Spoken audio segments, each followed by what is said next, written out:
Hi everyone, I'm Ryan, and I'm here to present our paper on carbon aware movement. So, what does that mean? Well, it's kind of obvious from the title, I think.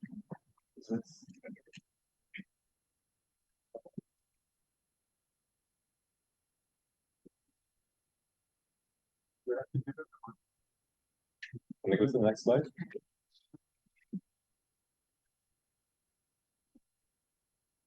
None of the buttons.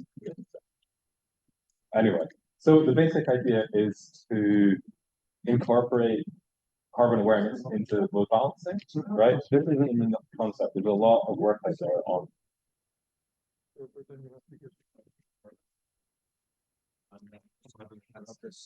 Oh, okay.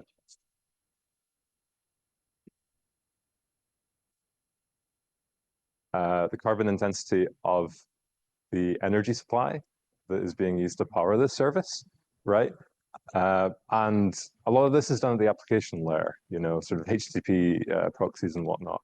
But if we put this in the DNS, then we can make it agnostic to the protocol being used. So this can work for any device or client or service like MQTT or what have you. And as long as the back end is stateless, you can load balance between various different data centers with different energy sources, and some which might be more renewable and some which might be less.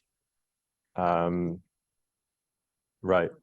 Can I go to the next slide?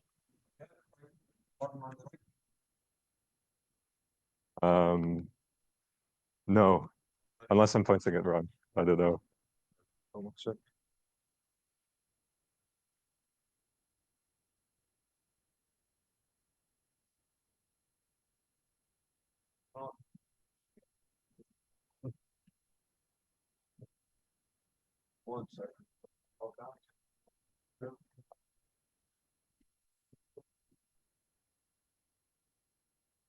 So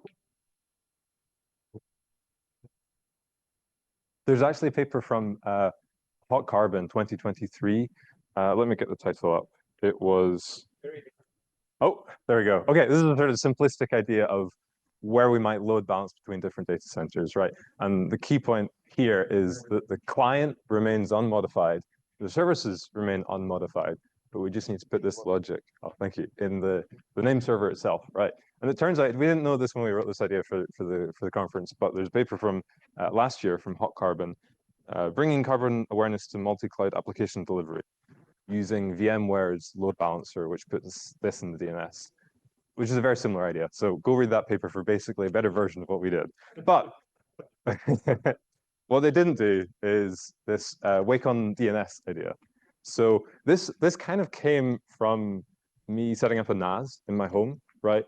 I did that because it works offline, right? It works reliably, it works pretty low latency, and there's a lot of local spatial services we can deploy like this, There's a lot of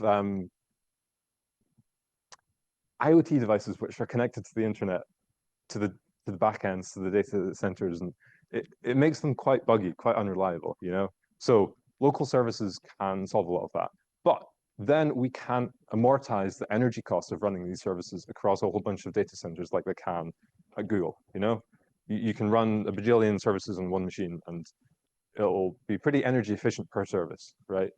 But if you are running a machine that's on all the time and it's not really doing anything, you're wasting a lot of power, okay? So our idea was to basically hibernate this machine, turn it off, and not have any power usage going into it, okay? But then, how do you talk to it, right? You want it to react to you when you start talking to it. So the idea is the DNS. If you set a low TPL, basically the inception of every network request will be a DNS query. So I think I have a little demo. I don't have an Ethernet switch, but I have a little demo I can show you. Let me try and get the zip up.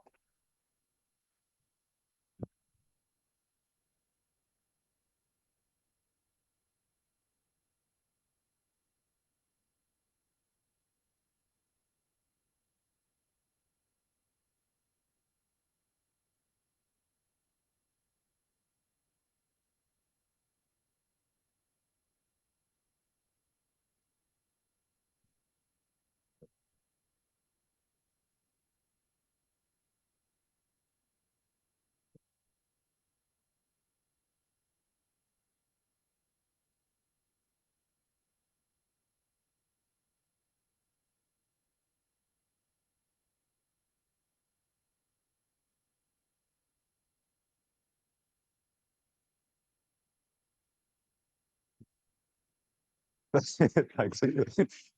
I'll leave the Ethernet switch for now.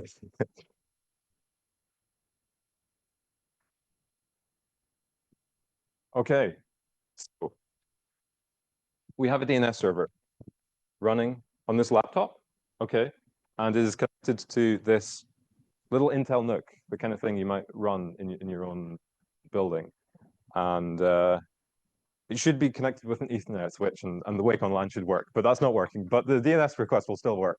So if you go to, oh, my slides have gone. This is participation, okay? If you dig, if you go to this domain on your favorite web browser, it should wake the machine up. Okay? Someone try. Anyone? Okay, there's a few requests coming in. Okay, there we go. You will note this line here, resolution on this name wakes this MAC address. So what this does is it sends as a side effect of the DNS resolution, it sends a packet to the NUC on the local network and wakes it up, okay? That itself isn't novel, that's a pretty standard protocol, but as far as we're aware, incorporating it into the DNS is, right? Okay, so let me stop sharing.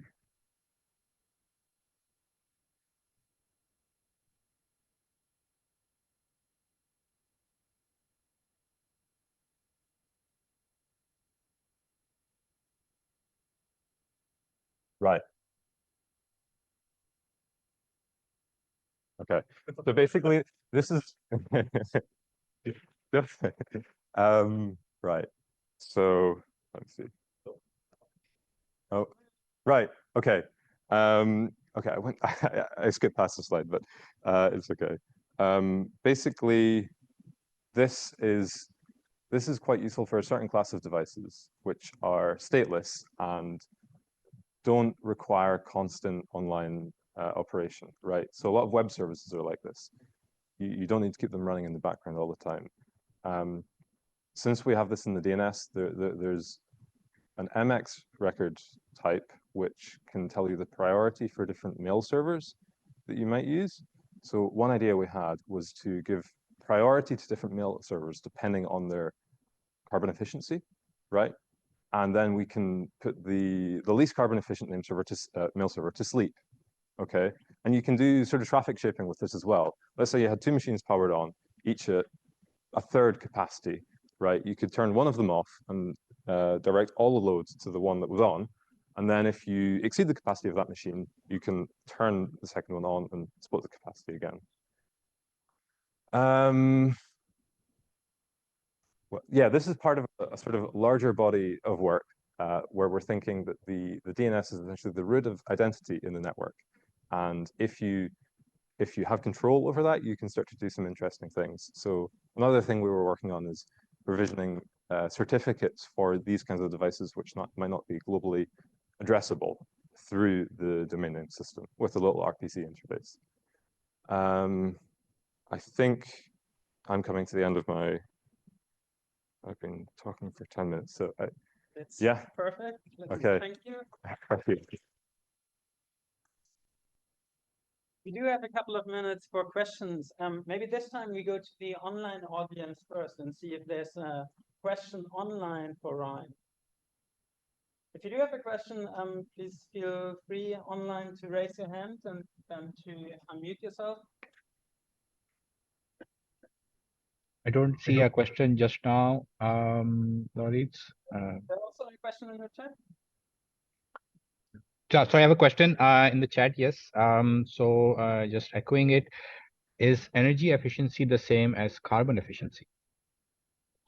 Yeah, hi, just to follow up on audio. Hi, I'm Laura Watson.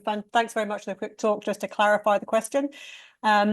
Yeah, really interesting what you're doing in terms of kind of like looking at energy efficiency, but I wanted to kind of see where the carbon awareness was, because that's obviously the trickier bit. Yeah, very good question. I think the carbon awareness was in the first half of this, if you will, the idea of load balancing between different machines depending on their energy sources and the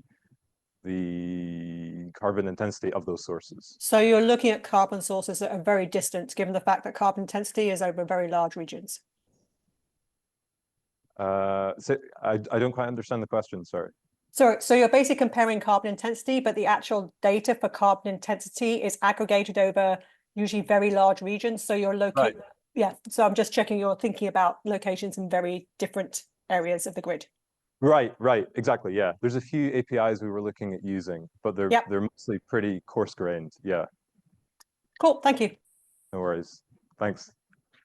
Cool. There's also a question here in the room. Yeah, hello, thank you for the talk. Very interesting approach to one of the layers that no one's talking about.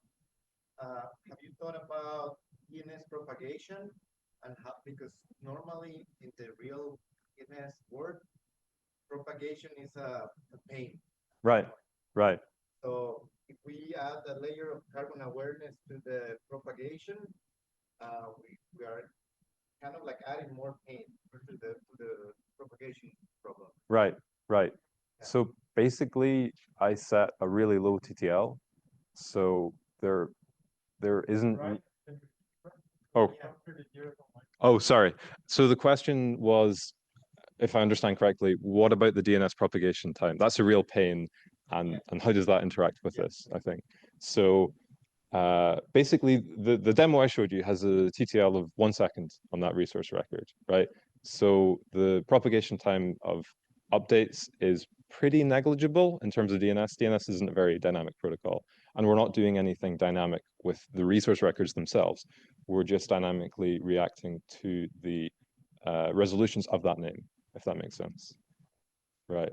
So basically, we're aiming for, as long as the TTL is smaller than the time in which it will take the machine to go to sleep as being idle, then we're okay. Thanks. Hi. I guess a follow-on question from that. So by setting the TTL value really low, you force the client to DNS relies on a lot of caching, a lot of. If you set the TTL really low, don't you risk generating tons of DNS requests in your network every time? Yeah, possibly. Repeat. So the question was, if we set the TTL really low, what about the load on the DNS? And in the network as well. And in the network. So DNS is a pretty lightweight protocol. The packets are pretty small, you know. In our experiments, it hasn't been that big of an issue, but we haven't really been doing it at scale. We're thinking about small scale services here, if that makes sense. Yeah. Okay. Is there any way that you tackle that if you were handling a much larger scale? The way I might think about tackling this is dynamically changing the TTL, right? So if you were to set a larger TTL when you weren't asleep and a low TTL when you were asleep, but then you've got the issue, you need to wait for the large TTL to expire before you go to sleep. Exactly. But there might be something you could do there. Yeah. I'm also thinking about the changing nature of carbon intensity infrastructure. Right. This sounds like a longer